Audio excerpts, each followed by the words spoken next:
شروع اللہ کا نام لے کر جو بڑا مہربان نہایت رحم والا ہے۔ وہ ذات بہت ہی بابرکت ہے جس نے اپنے بندے پر قرآن نازل فرمایا تاکہ اہل عالم کو خبردار کرے۔ وہی کہ آسمانوں اور زمین کی بادشاہی اسی کی ہے، اور جس نے کسی کو بیٹا نہیں بنایا اور جس کا بادشاہی میں کوئی شریک نہیں، اور جس نے ہر چیز کو پیدا کیا پھر اس کا ایک اندازہ ٹھہرایا، اور لوگوں نے اس کے سوا اور معبود بنا لیے ہیں جو کوئی چیز بھی پیدا نہیں کر سکتے اور خود پیدا کیے گئے ہیں، اور نہ اپنے لیے نقصان کا اور نہ نفع کا کچھ اختیار رکھتے ہیں، اور نہ مرنا ان کے اختیار میں ہے اور نہ جینا اور نہ مر کر اٹھ کھڑے ہونا۔ اور کافر کہتے ہیں کہ یہ قرآن من گھڑت باتیں ہیں جو اس مدعی رسالت نے بنا لی ہیں، اور کچھ دوسرے لوگوں نے اس میں اس کی مدد کی ہے۔ یہ لوگ ایسا کہنے سے ظلم اور جھوٹ پر اتر آئے ہیں، اور کہتے ہیں کہ یہ پہلے لوگوں کی کہانیاں ہیں جن کو اس نے جمع کر رکھا ہے، اور وہ صبح و شام اس کو لکھوائی جاتی ہیں۔ کہہ دو کہ اس کو اس نے اتارا ہے جو آسمانوں اور زمین کی پوشیدہ باتوں کو جانتا ہے، بے شک وہ بخشنے والا ہے، مہربان ہے۔ اور کہتے ہیں یہ کیسا پیغمبر ہے کہ کھانا کھاتا ہے اور بازاروں میں چلتا پھرتا ہے، اس پر کوئی فرشتہ کیوں نازل نہیں کیا گیا کہ اس کے ساتھ خبردار کرنے کو رہتا، یا اس کی طرف آسمان سے خزانہ اتارا جاتا، یا اس کا کوئی باغ ہوتا کہ اس میں سے کھایا کرتا۔ اور ظالم کہتے ہیں کہ تم تو ایک جادو زدہ شخص کی پیروی کرتے ہو۔ اے پیغمبر دیکھو تو یہ تمہارے بارے میں کس کس طرح کی باتیں کرتے ہیں، سو گمراہ ہو گئے اور رستہ نہیں پا سکتے۔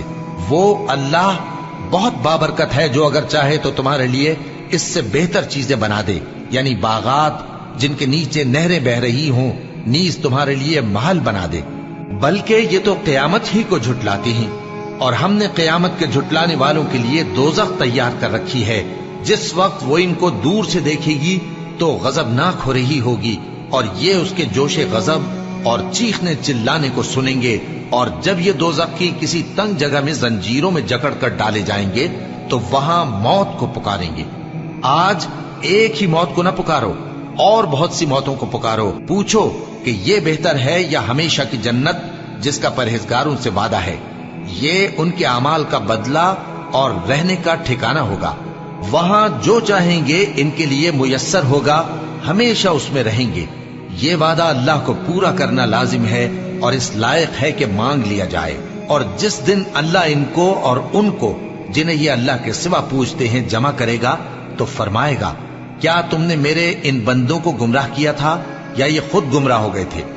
وہ کہیں گے تو پاک ہے، ہمیں یہ بات شایع نہ تھی کہ تیرے سوا اوروں کو دوست بناتے، لیکن تو نے ہی ان کو اور ان کے باپ دادا کو برتنے کو نعمتیں دی، یہاں تک کہ وہ تیری یاد کو بھول گئے، اور یہ ہلاک ہونے والے لوگ تھے۔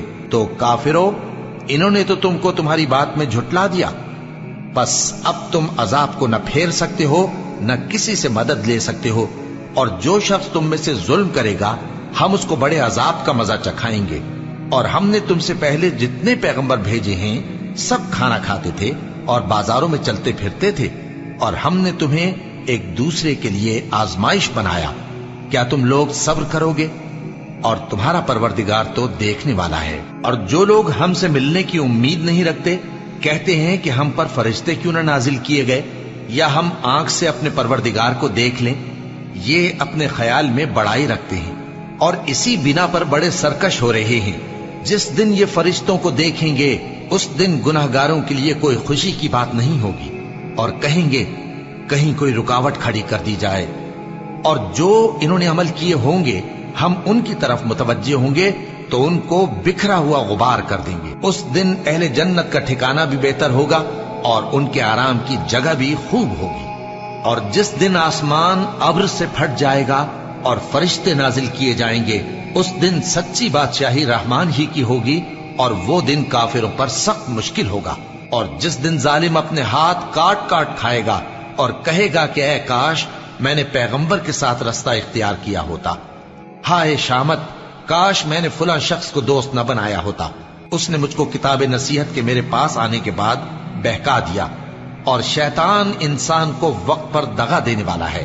اور پیغمبر کہیں گے کہ اے پروردگار، میری قوم نے اس قرآن کو چھوڑ رکھا تھا، اور اسی طرح ہم نے گناہگاروں میں سے ہر پیغمبر کا دشمن بنا دیا، اور تمہارا پروردگار ہدایت دینے اور مدد کرنے کو کافی ہے۔ اور کافر کہتے ہیں کہ اس پر قرآن ایک ہی دفعہ کیوں نہیں اتارا گیا؟ اس طرح آہستہ آہستہ اس لیے اتارا گیا کہ اس سے تمہارے دل کو مضبوط رکھیں، اور اسی واسطے ہم اس کو ٹھہر ٹھہر کر پڑھتے رہے ہیں۔ اور یہ لوگ تمہارے پاس جو اعتراض کی بات لاتی ہیں، ہم تمہارے پاس اس کا معقول اور خوب واضح جواب بھیج دیتے ہیں۔ جو لوگ اپنے چہروں کے بل دوزخ کی طرف جمع کیے جائیں گے، ان کا ٹھکانہ بھی برا ہے اور وہ رستے سے بھی بہکے ہوئے ہیں۔ اور ہم نے موسیٰ کو کتاب دی اور ان کے بھائی ہارون کو مددگار کے طور پر ان کے ساتھ کر دیا۔ پھر ہم نے کہا کہ دونوں ان لوگوں کے پاس جاؤ جنہوں نے ہماری آیتوں کی تکذیب کی۔ آخر ہم نے ان کو پوری طرح ہلاک کر دیا۔ اور نوح کی قوم نے بھی جب پیغمبروں کو جھٹلایا تو ہم نے انہیں غرق کر دیا اور ان کو لوگوں کے لیے نشانی بنا دیا، اور ظالموں کے لیے ہم نے دکھ دینے والا عذاب تیار کر رکھا ہے۔ اور عاد اور سمود اور کنویں والوں اور ان کے درمیان اور بہت سی جماعتوں کو بھی ہلاک کر دیا، اور سب کے سمجھانے کے لیے ہم نے مثالیں بیان کی، اور نہ ماننے پر سب کو تہس نہس کر دیا۔ اور یہ کافر اس بستی پر بھی گزر چکے ہیں جس پر بری طرح کا مے برسایا گیا تھا، تو کیا یہ اس کو دیکھتے نہ ہوں گے؟ بلکہ ان کو تو مرنے کے بعد جی اٹھنے کی امید ہی نہیں۔ اور یہ لوگ جب تم کو دیکھتے ہیں تو تمہاری ہنسی اڑاتے ہیں کہ کیا یہی شخص ہے جس کو اللہ نے پیغمبر بنا کر بھیجا ہے؟ اگر ہم اپنے معبودوں کے بارے میں ثابت قدم نہ رہتے تو یہ ضرور ہم کو بہکا دیتا اور ان سے پھیر دیتا، اور یہ عنقریب معلوم کر لیں گے جب عذاب دیکھیں گے کہ سیدھے رستے سے کون بھٹکا ہوا ہے۔ اے پیغمبر، کیا تم نے اس شخص کو دیکھا جس نے اپنی خواہش نفس کو اپنا معبود بنا رکھا ہے؟ تو کیا تم اس کے ذمہ دار ہو سکتے ہو؟ یا تم یہ خیال کرتے ہو کہ ان میں اکثر سنتے یا سمجھتے ہیں؟ نہیں، یہ تو چوپایوں کی طرح کے ہیں، بلکہ ان سے بھی گئے گزرے۔ بھلا تم نے اپنے پروردگار کی قدرت کو نہیں دیکھا کہ وہ سائے کو کس طرح دراز کر کے پھیلا دیتا ہے، اور اگر وہ چاہتا تو اس کو بے حرکت ٹھہرا رکھتا؟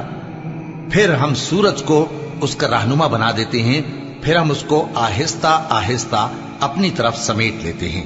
اور وہی تو ہے جس نے رات کو تمہارے لیے پردہ اور نیند کو آرام بنایا، اور دن کو اٹھ کھڑے ہونے کا وقت ٹھہرایا۔ اور وہی تو ہے جو اپنی رحمت یعنی مے کے آگے ہواؤں کو خوشخبری بنا کر بھیجتا ہے، اور ہم آسمان سے پاک نتھرا ہوا پانی برساتے ہیں تاکہ اس سے شہر مردہ یعنی بنجر زمین کو زندہ کر دیں، اور تاکہ ہم وہ پانی بہت سے اور آدمیوں کو جو ہم نے پیدا کیے ہیں پلائیں۔ اور ہم نے اس قرآن کی آیتوں کو طرح طرح سے لوگوں میں بیان کیا تاکہ وہ نصیحت حاصل کریں، مگر بہت سے لوگوں نے انکار کے سوا قبول نہ کیا۔ اور اگر ہم چاہتے تو ہر بستی میں ڈرانے والا بھیج دیتے۔ تو تم کافروں کا کہا نہ مانو اور ان سے اس قرآن کے حکم کے مطابق بڑے شد و مت سے لڑو۔ اور وہی تو ہے جس نے دو دریاؤں کو ملا کر چلایا، ایک کا پانی شیریں ہے پیاس بجھانے والا، اور دوسرے کا کھاری کڑوا، اور دونوں کے درمیان ایک پردہ اور مضبوط اوٹ بنا دی ہے۔ اور وہی تو ہے جس نے پانی سے آدمی پیدا کیا، پھر اس کو ددیال، ننیال اور سسرال والا بنایا، اور تمہارا پروردگار ہر طرح کی قدرت رکھتا ہے۔ اور یہ لوگ اللہ کو چھوڑ کر ایسی چیز کی پرستش کرتے ہیں کہ جو نہ ان کو فائدہ پہنچا سکے اور نہ نقصان، اور کافر اپنے پروردگار کی طرف سے پیٹ پھیرنے والا ہے۔ اور ہم نے اے نبی تم کو صرف خوشی اور عذاب کی خبر سنانے کو بھیجا ہے۔ کہہ دو کہ میں تم سے اس کام کی اجرت نہیں مانگتا، ہاں جو شخص چاہے اپنے پروردگار کی طرف جانے کا رستہ اختیار کر لے، اور اس خدائے زندہ پر بھروسہ رکھو جو کبھی نہیں مرے گا، اور اس کی تعریف کے ساتھ تسبیح کرتے رہو، اور وہ اپنے بندوں کے گناہوں سے خبر رکھنے کو کافی ہے۔ وہی جس نے آسمانوں اور زمین کو اور جو کچھ ان دونوں کے درمیان ہے 6 دن میں پیدا کیا، پھر عرش پر جلوہ افروز ہوا۔ وہ جو رحمان یعنی بڑا مہربان ہے، تو اس کا حال کسی باخبر سے دریافت کر لو۔ اور جب ان کفار سے کہا جاتا ہے کہ رحمان کو سجدہ کرو، تو کہتے ہیں اور رحمان کیا ہوتا ہے؟ کیا جس کے لیے تم ہم سے کہتے ہو ہم اس کے آگے سجدہ کریں؟ اور وہ اس بات سے اور بدکتے ہیں۔ بڑی برکت والا ہے وہ جس نے آسمان میں برج بنائے اور ان میں آفتاب کا نہایت روشن چراغ اور چمکتا ہوا چاند بھی بنایا۔ اور وہی تو ہے جس نے رات اور دن کو ایک دوسرے کے پیچھے آنے جانے والا بنایا، یہ باتیں اس شخص کے لیے جو غور کرنا چاہے یا شکر گزاری کا ارادہ کرے سوچنے اور سمجھنے کی ہیں۔ اور رحمان کے بندے تو وہ ہیں جو زمین پر آہستگی سے چلتے ہیں، اور جب جاہل لوگ ان سے جاہلانہ گفتگو کرتے ہیں تو سلام کہتے ہیں۔ اور وہ جو اپنے پروردگار کے آگے سجدے کر کے اور عز و ادب سے کھڑے رہ کر راتیں بسر کرتے ہیں، اور وہ جو دعا مانگتے رہتے ہیں کہ اے پروردگار دوزخ کے عذاب کو ہم سے دور رکھیو کہ اس کا عذاب چمٹنے والا ہے، بے شک دوزخ ٹھہرنے اور رہنے کی بہت بری جگہ ہے۔ اور وہ کہ جب خرچ کرتے ہیں تو نہ بیجا اڑاتے ہیں اور نہ تنگی کو کام میں لاتے ہیں، بلکہ اعتدال کے ساتھ، نہ ضرورت سے زیادہ نہ کم۔ اور وہ جو اللہ کے ساتھ کسی اور معبود کو نہیں پکارتے، اور جس شخص کو مار ڈالنا اللہ نے حرام کیا ہے اس کو قتل نہیں کرتے مگر جائز طریق یعنی شریعت کے حکم سے، اور بدکاری نہیں کرتے، اور جو یہ کام کرے گا سخت گناہ میں مبتلا ہوگا۔ قیامت کے دن اس کو دونا عذاب ہوگا اور وہ ذلت و خواری سے ہمیشہ اس میں رہے گا، مگر جس نے توبہ کی اور ایمان لایا اور اچھے کام کیے تو ایسے لوگوں کے گناہوں کو اللہ نیکیوں سے بدل دے گا، اور اللہ تو بخشنے والا ہے، مہربان ہے۔ اور جو توبہ کرتا اور عمل نیک کرتا ہے تو بے شک وہ اللہ کی طرف رجوع کرتا ہے۔ اور وہ جو جھوٹی گواہی نہیں دیتے اور جب ان کو بیہودہ چیزوں کے پاس سے گزرنے کا اتفاق ہو تو شریفانہ انداز سے گزرتے ہیں، اور وہ کہ جب ان کو ان کے پروردگار کی باتیں سمجھائی جاتی ہیں تو ان پر اندھے اور بہرے ہو کر نہیں گرتے بلکہ غور و فکر سے سنتے ہیں۔ اور وہ جو دعا مانگتے ہیں کہ اے پروردگار ہم کو ہماری بیویوں کی طرف سے اور اولاد کی طرف سے آنکھوں کی ٹھنڈک عطا فرما اور ہمیں پرہیزگاروں کا امام بنا، ان صفات کے لوگوں کو ان کے صبر کے بدلے اونچے اونچے محل دیے جائیں گے، اور وہاں فرشتے ان سے دعا و سلام کے ساتھ ملاقات کریں گے، اس میں وہ ہمیشہ رہیں گے، اور وہ ٹھہرنے اور رہنے کی بہت ہی عمدہ جگہ ہے۔ کہہ دو کہ اگر تم اللہ کو نہیں پکارتے تو میرا پروردگار بھی تمہاری کچھ پرواہ نہیں کرتا، تم نے تکذیب کی ہے سو اب مڈ بھیڑ ہوگی۔